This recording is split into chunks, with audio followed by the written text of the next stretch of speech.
Could a tiny travel palette really deliver big results? Today we'll put the new Lightwish set through its paces with a full swatch, some unexpected colour mixes and a quick loose floral to see how it performs in action. It's a bite-sized session packed with ideas you can take straight into your own painting. Stick around to see whether this little palette deserves a place in your travel kit. Hi everyone, Diane here, welcome to my channel. Today we are going to be reviewing the Lightwish travel watercolour set, which they've kindly sent me to take a look at recently. And I'm also going to be talking a little bit about other possibilities, and maybe I'll do a little bit of colour mixing and painting as well. So let's dive straight into that, shall we? First thing I want to do is to talk about this. I've seen one or two other reviews on YouTube of this item, and yes, well, I just received mine yesterday, so I'm jumping right in as soon as I possibly could to do this review. It comes in a, it comes inside a little kind of sheath here, which is just, I don't know, a bit of advertising. And then you have a case, and it's a case that actually, I've got a glasses case, you know, eyeglasses case, very similar to this. It's got a zip around it, just like my glasses case, and it's made of a kind of slightly fabric-y lined fabric material thing. But this is the meat of the whole caboodle. This is probably not going to last forever, although it will protect the important part for a certain amount of time.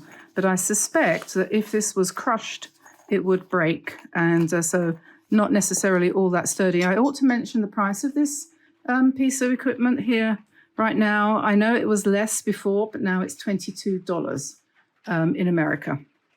I haven't looked up how much it is in England. Anyway, so the paint comes in this container, and I don't know why, to be honest.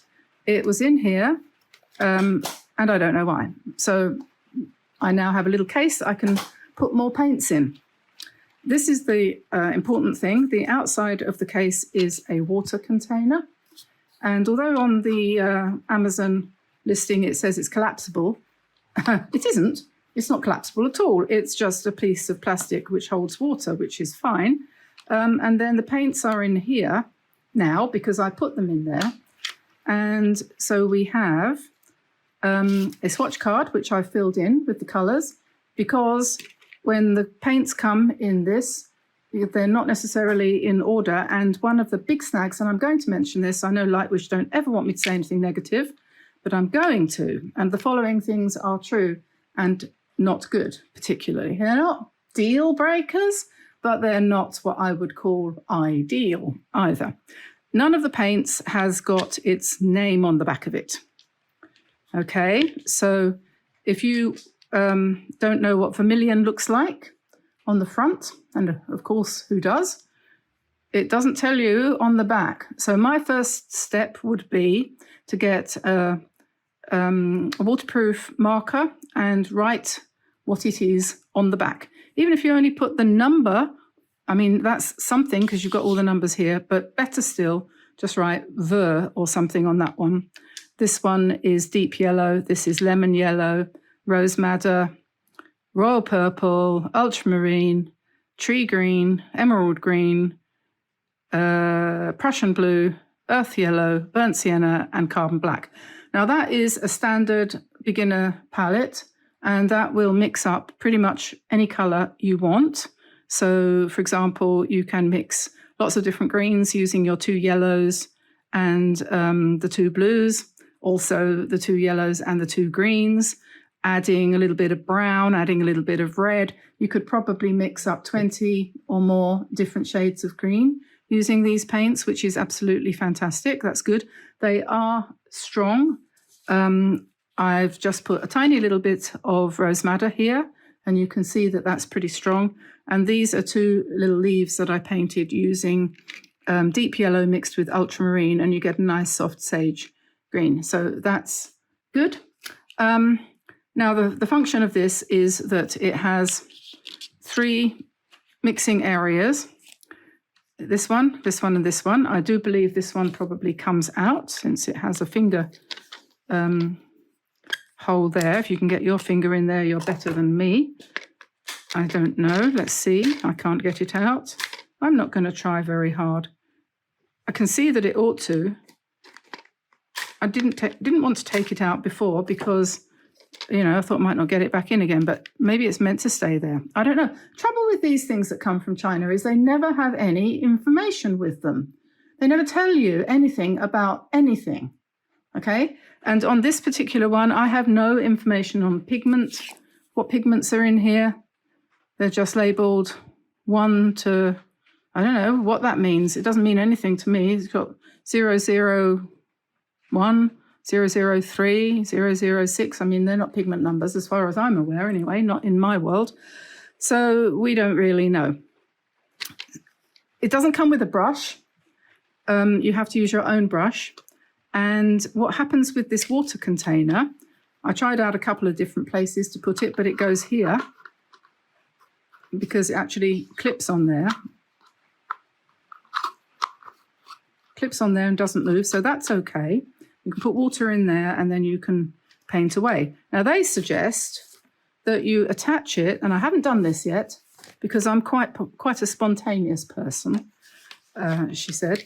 I haven't done this yet. I haven't tried it out yet, but they suggest that you clip your paints to you. I'm hesitating here. I've got a clip here, all right? This is quite funny, isn't it, really? So you do that. Okay, that's fine. And the idea is, if you look at the listing on Amazon, you'll find a little video there of somebody using this set, and they're standing in the open air and they're holding their equipment like this, and then they're painting. That wouldn't be the way I personally would go about using this set, but you can do that if you want. I mean, if you use a smaller sketchbook, like this one, for example, let's see if that works. Can you clip it onto a small one? Oh boy, I haven't had one like this before. I'm going to show you in a minute what I think is a good portable, but I mean, it's interesting. Yeah, no, it doesn't work for me. It wouldn't work for me. It would drive me crazy. I would drop it, all the paints would fall out, and I would swear and go home in a big huff, probably. So I'm not going to even try to demonstrate that to you, but I will demonstrate to you the strength of the colours, because that's the most important thing, because they're not bad. But, you know, least said, soonest mended, really. Okay, before I do anything with these paints, what I'm going to do, I'm going to put that over there. I haven't missed anything out, have I? That's the swatch card. You need this. This is, if you buy one of these and you want to use it when you go out, and I mean, it will work. I'm not dissing it completely. I'm just saying I don't like the idea of clipping it to my sketchbook. I really don't like the idea of doing that, because I know it wouldn't work for me. But it might work for other people, possibly, maybe, I don't know. You know, tell me if you've ever tried doing that and it's worked. Tell me what you did so that it worked, because I can't see how it would work for me. But I'm always ready and willing to learn new things. I may be spontaneous, but I am also very willing to learn new things. And I've learned a lot of new things recently, actually. I learned the other day, a lady told me when I was complaining about my migraines, she told me I could take Mercalm or Gravel, which is a seasick remedy, and so I've got some of that, and the next time I have one I'm going to, so thank you, Helga, thank you very much. If you're seeing this, I do want to say most sincerely from the bottom of my heart, if that works for me, you'll be my lifesaver, honestly. Anyway, so those are the colours, but you do need to fill this in, and you need to keep them in order, and if you move them you must label them, otherwise you're going to swear a lot. I guarantee that you will. Years ago, many years ago, this was what you used to get for a travel kit. Now look at that. It looks a bit like an iPhone or something, doesn't it? It's very neat, very smart. Inside it's very tired. It's got a ring on the back to put through your thumb, and the way you use this, and it's very tired, like I said. but it's still got all its paints. Just goes to show how long paint can last. Still got all its paints. It's not clean because it has been used recently. I'm going to just wipe it here. Yes, comes up clean. These paints are past it. I mean, this must be, I don't know, it could be 40 years old. That piece has obviously seen better days. And I don't even know whether there's still any colour in here, but let's see. When was the last time we used this, you know? I don't know, but there we are. That's vermilion. And here is vermilion from the Lightwish set.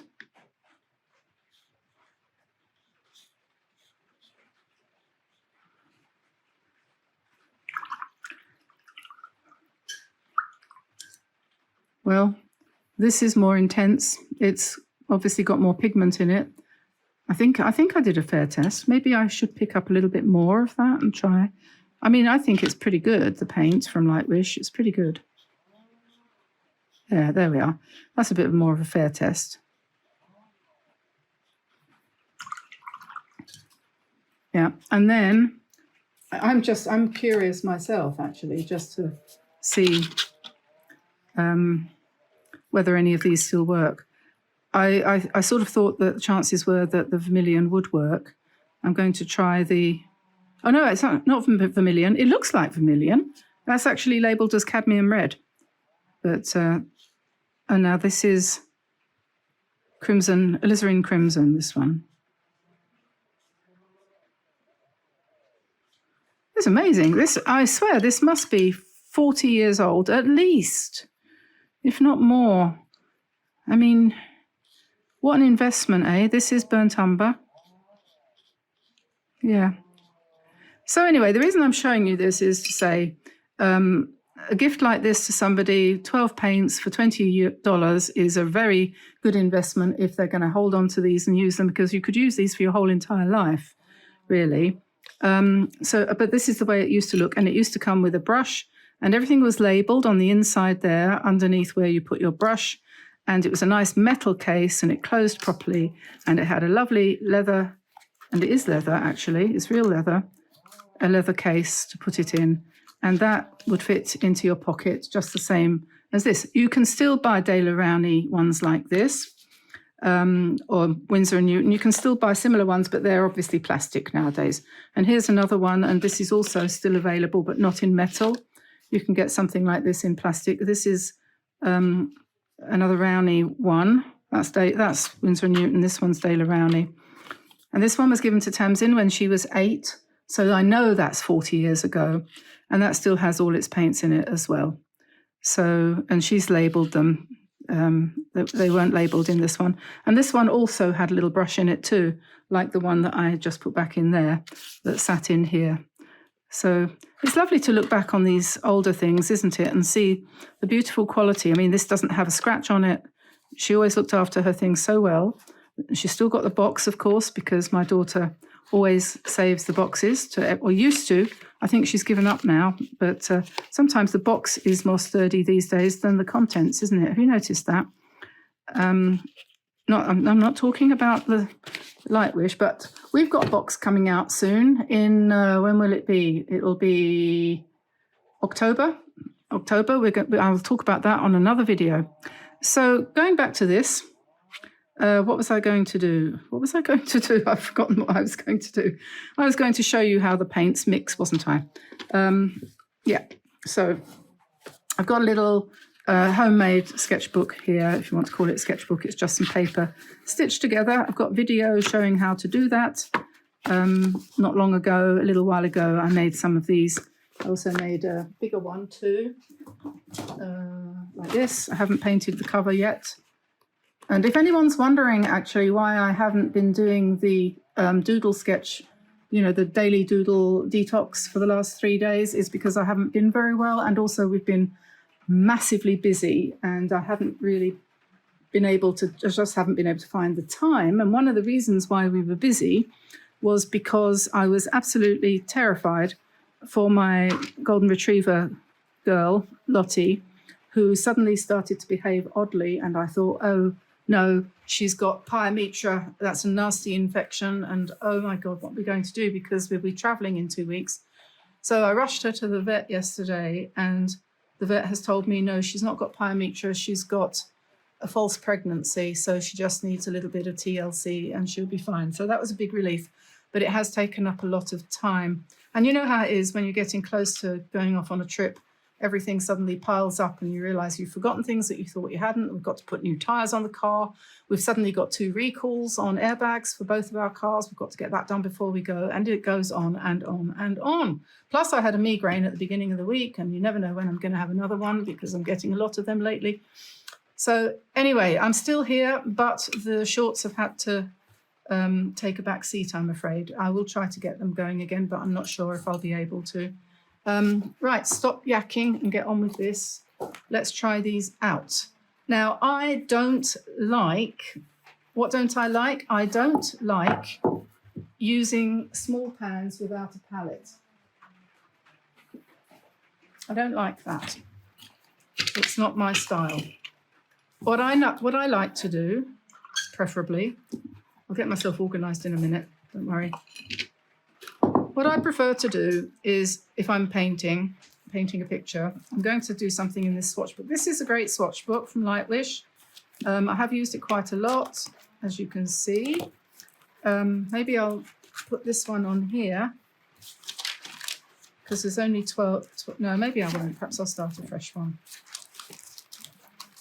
The good thing about this is I'm on the last page. I'm on the last page. I have to get another one. I actually bought this. Get sent quite a lot of stuff.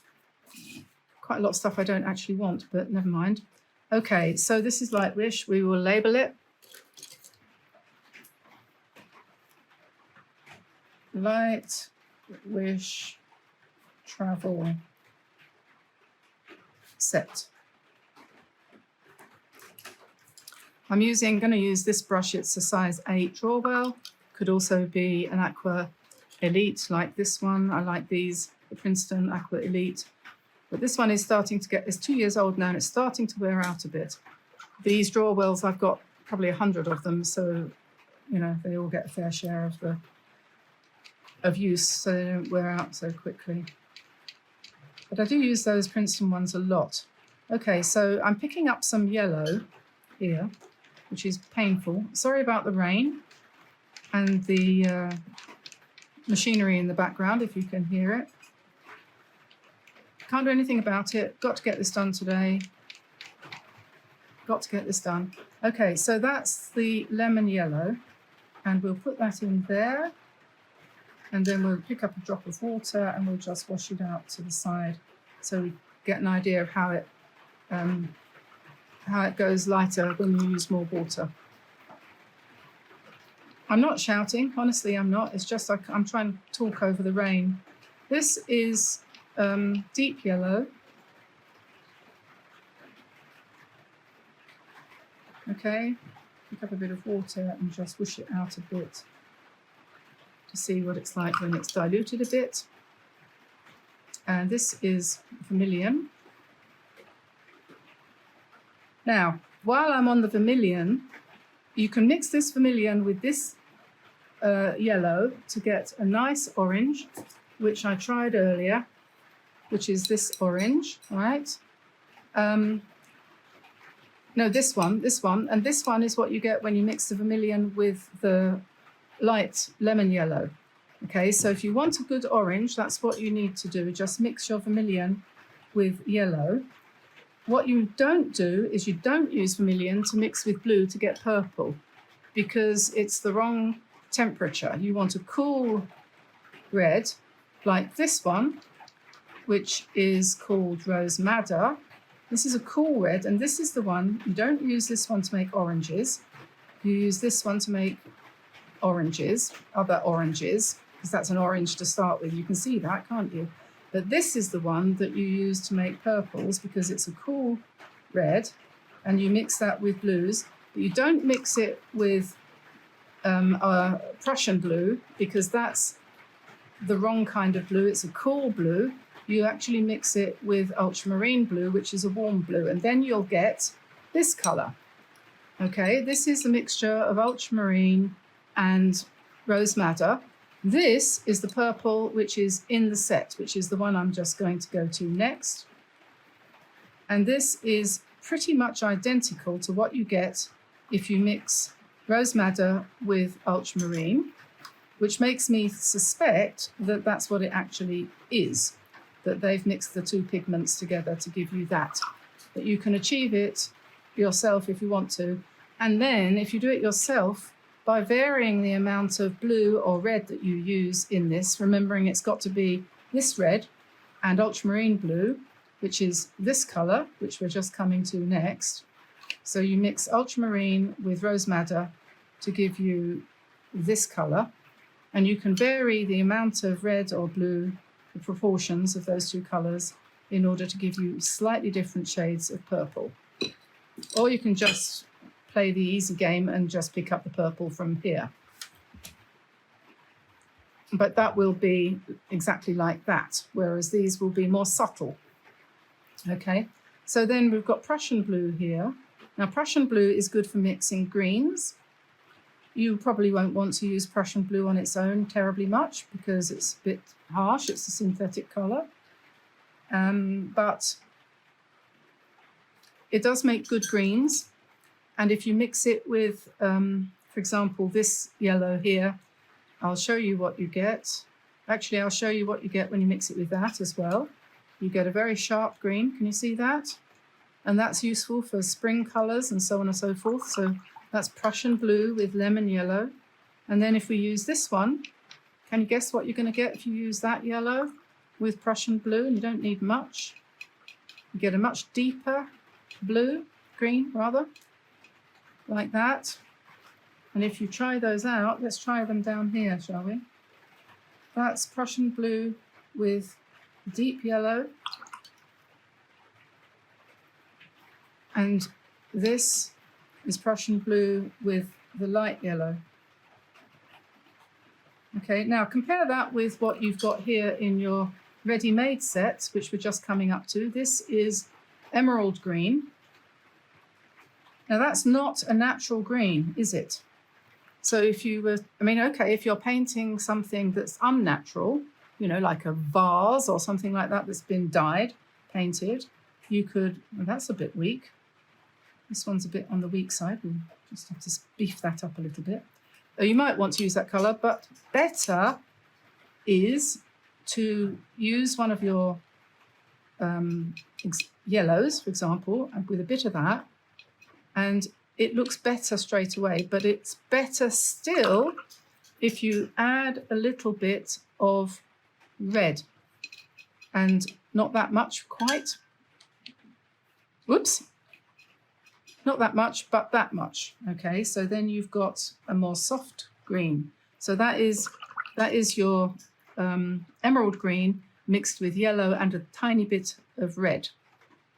I'll just take that off of there. That was my eyes went squirrely and I hit the wrong place. Never mind. Okay, are you seeing what I'm saying? So if you want to soften this green, you need to add at least a dab of red. Either red will do because you're aiming towards a softer, more brownish green, or some yellow and some red, or indeed some orange because the orange is yellow and red, right? So to soften that, that's what you do. And then we've got a second green here. This one's called tree green. And I'm guessing that this is nothing like a tree, but it's what we usually call sap green, I think, this one. And that's okay. You can use that for spring leaves and so on. But again, you might want to darken this one down or change it slightly. So don't hesitate to put some of it in one of your wells. Okay, and then you can add this color, which is yellow ochre. They call it earth yellow, which is this color here. And that's a good, useful color for nature. But if you mix that with that, you get a much better, softer green. It's just very subtle, but much, much better for natural things. So we'll put some of that in here, just to show you what that looks like.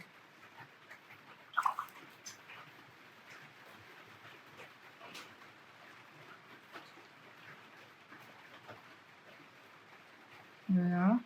So that's, I would call that yellow ochre. They call it earth yellow. Right, so then the next colour that we're going to pick up is burnt sienna, which is one of my favourite colours actually, burnt sienna. And I know I've told you this before that I like this colour, not because, sorry about the rain, I do apologise. I wish you people down in the southern part of the United States could have some of it. I know you've got some shortage of rain down there. Anyway, so this is one of my favourite colours, and one of the reasons is I like the greys that it makes. Now you notice you haven't got any greys in this set. You've got blues and so on and so forth. But if you want to do a sky with clouds in it, which need to be grey, what you need to do is you need to get yourself some burnt sienna, okay, and a bit of ultramarine blue, which is like that, and you add the blue and the grey, the blue and the brown together, and you will get a lovely, soft, smoky grey, rather than the rather bright blue. So you can put that together with that, and you can change this colour just by adding more of the brown. Okay, so it neutralises, in other words, it neutralises, so you get a nice grey-brown colour when you have a little bit more brown than blue, and when you have more blue than brown, you're going to get something like this. And if you really get them neutralized completely, you're going to get a very, what's the word? Equalized grey. Maybe I've got it there. Yeah, that's pretty good. And play around with that. If you want a grey, you could go to the black, which is here. If you want a sort of cold, unvarying grey, black, yes, grey, sorry. This is your fellow. That's a nice, that's like coal dust, isn't it? And you can add this to any of these other colours to make them darker or to change them slightly.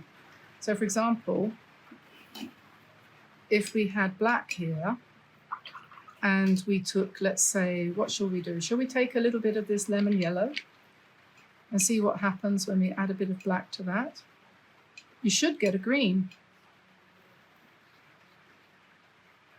And you do. So don't take any notice of people who say, I despise black. No watercolorist should ever use black in their palette, because that's not true. This is black with lemon yellow, and I think that's a very useful color. And I'm inclined to think that we should try it with orange yellow too and see what happens there. And what do we get there? We get a nice, subtle, almost lime green, but not as bright as that, but that's a dulled down, desaturated, warm yellow there. And then we could try also, see what happens with red. This is vermilion. Let's see what happens when we put black into vermilion. We're going to get, and I think this is really quite surprising, you get brown, a perfectly good raw sienna, really. That's black with vermilion. And we'll keep going on this because I think this is quite interesting. That is rose madder. And I mean, Lightwish do claim that their colours are great for mixing, and I think that I would say that that was true. Now, rose madder with a bit of black in it gives you this soft pink, which is going to be very good for florals. And if you dilute it a bit more, you've got a lovely powder pink, haven't you? Hey, I mean, that is quite exciting actually, because when you look at it in the naked form, this isn't a subtle colour by any means. And but you can subtle it down by adding a little bit of black. How good is that? So where are we up to now? Well, the purple, that's going to just go darker if we put black into it. But you could see that that could be a smoky shadow colour, couldn't you? You could use that for shadows on buildings and so on and so forth. Very useful, much more useful than the plain old purple, which looks like that. Actually, it almost hurts my eyes. And then how about we put black into ultramarine blue? What do you think that will do? That should give us something resembling. What is that? That is resembling Payne's Grey or indigo. Okay, so that's ultramarine with black. Then we've got Prussian blue. All these colours are very strong, and it's not necessarily what you actually want to put in your painting, I would say. So this gives you a very interesting colour. It's a greenish kind of grey, quite different from this one, and quite different from, well, what it does if you just put it on straight like that. You see, these are what you call subtle greys. I would say these are, all of these are subtle greys, and that is coal dust, but useful coal dust. Don't get me wrong. I'm going to run out of space here. I need another palette. What did I do with it? Here it is.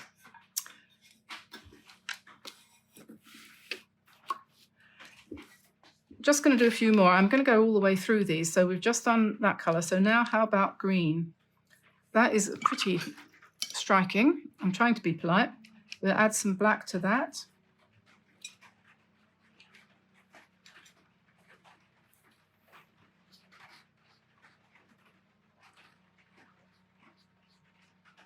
I wouldn't mind a jumper in that colour. That's a nice subtle green. Very good. I'm very interested actually in doing this, because this means that all these colours are probably single pigment. They haven't told me anything about the pigments. I have no idea. I'm guessing. They're probably single pigments, maybe, and probably all synthetic, because they're mixing very well with one another to make quite pleasant blends. And what have we got here? This is tree green with black. Might want to make that a bit more green. So if you have a set of colours like this, or any set of colours actually, you could do far worse than to spend a happy half hour messing around with the colours, mixing them with one another, mixing them with black. If you've got a tube of white, Chinese white, for example, try mixing white with these colours and see how close you can get to something like Art Nouveau colours, which I think you'll find you'll get quite close to. Now this is earth brown, or what I call yellow ochre, mixed with black. So that's a yellowish grey. These are all very useful if you paint buildings of any kind, or anything that has a lot of shadow in it. If you're painting pathways, you know, and anything with wood or anything with shadows. And now we've got burnt sienna here, and we're getting right to the end. So we get our burnt sienna. It's not very bright burnt sienna, this one, but that's okay. And we can make it even less bright by adding some black. And then we get what basically is a brown, a dark brown, so like burnt umber actually. Yeah, this is like, I think I said that was like raw umber. This is like burnt umber. So that's all of them. So there we are. And I think that's quite interesting. I hope you thought that was interesting too. Maybe I'll just do a quick little sketch using these paints. I'm not sure what I'll do. I will label those for my own use later. So what I'm going to do is take a fine liner. I think I might want to use a fine liner. This is a nature journal that I was working on. Maybe I won't use a fine liner, I don't know. Let me think.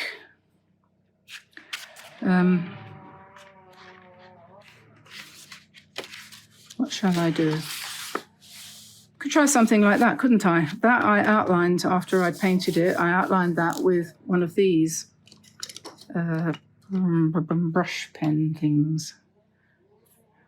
This is a Fudenosuke Tombow brush pen, which does, in case you haven't, this is the hard one. I don't like the hard one as much. There's a soft one too. Can't find it. There we go. And this one, you press down, you get a nice... If you press down, you get a nice dark, thick line, or a thin one if you press lightly. So you can do all sorts of things with your leaves. You can do thick and thin, like that. And that's what I did here on this paper, which is quite absorbent, because this is a Viviva sketchbook. So let's try and do some just random flowers, shall we? Something like that. Like most people, I'm not very good at painting anything unless I've got something in front of me to use as a model. And it doesn't matter what it is, just need to get started. So I'm going to use up some of these paints that I've mixed here already. And this is purple, which I mixed. And the problem with this particular paper is that it is incredibly absorbent, which is no good at all really, but it's good enough to just do some practice strokes and show you some of the colours. Somebody's having some trees taken down over the road. And this was the reason why I went round my flowers, because the paint goes into this paper really super quickly and you don't have a chance to work with it. So it makes you work really quick, which is has pluses and minuses actually. But, let's do some little ones now. I'm going to go back in a minute and put some centres in some of these. I might use this orange. Waste not, want not.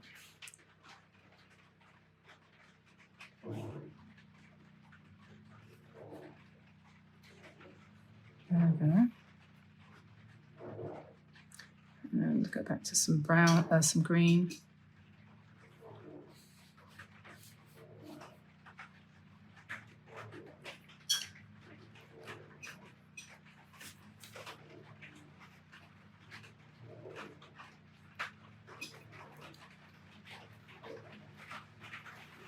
Oh dear.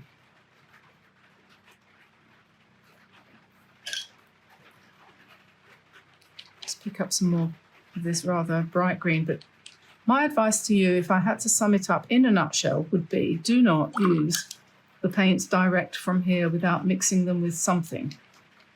Like I've just shown you, you can mix this green with raw yellow ochre and you get a much better green. Much better. I'm going to put in a nice yellow one up here.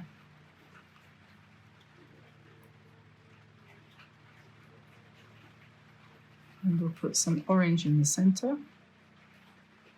You can come in quite quickly with your second, because it is not going to run very much because it's so quickly absorbed into this paper. And I'm going to do a nice bright orange one down here. And perhaps we'll do another little orange one up here, coming in from the side. And then rose madder, perhaps. Where should we put the rose madder? Here. And we'll pick up some more of that vile green, and we'll put in some dark stems, like this. Acts as a contrast. Now that's rose madder with that colour, which is called emerald green. So rose madder with emerald green gives you that. You can use that to darken up some of these a bit too. Put in some veins. A bit heavy-handed there, never mind, we'll just make the whole thing darker, shall we? And some red centres.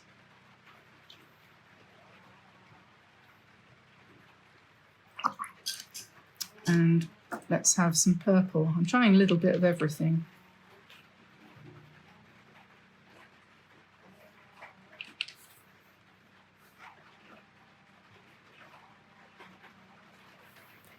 A little bit of purple over here maybe. Add a bit of black to the purple. Make it nice and dark. Dark centre in there. And I think that will probably do for now. You could add some berries in places. I don't think you would normally get berries as well as flowers, but never mind.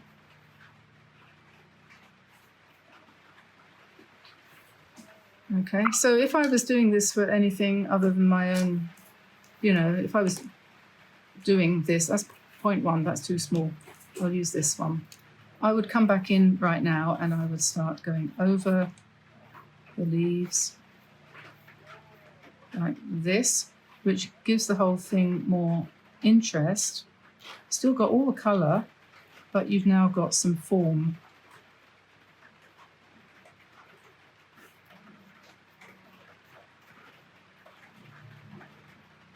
And you can be a bit more expressive with your lines.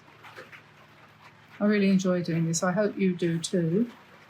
And this one I'm going to go around like this.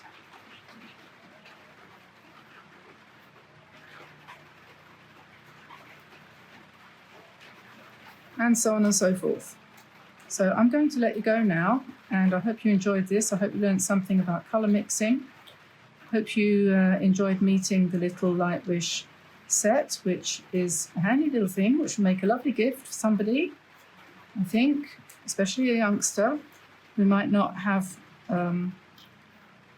discovered the delights of huge numbers of paints. Maybe they're just beginning. Perhaps you think at Christmas this year you might give your niece or nephew, granddaughter, child or whatever, something that they might enjoy doing physically rather than spending hours on the computer.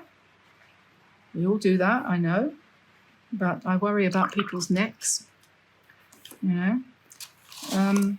So yeah, I mean, $22. I know things are going up and people aren't spending as much money as they used to on things like this, but anyway, they sent it to me and I thought it was reasonably decent. They've sent me a couple of other things that I'm not quite so sure about, so I may or may not talk about them.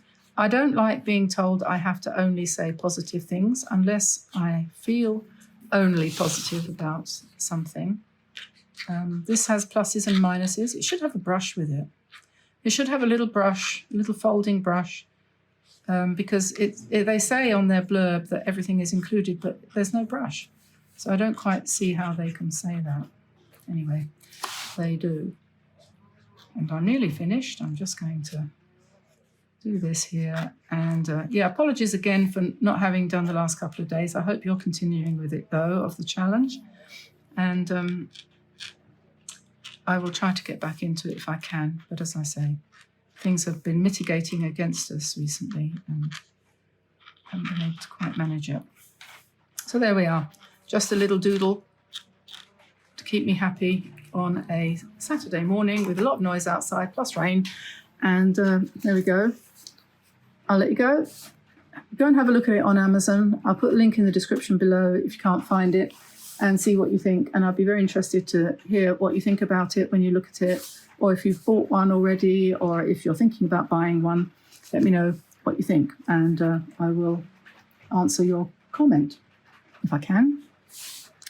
So, bye for now, everybody. I'll see you again soon. That'll be on Tuesday. And take care, have fun, look after yourselves, and do lots of painting. See you soon. Bye now. Bye, everybody. Bye-bye.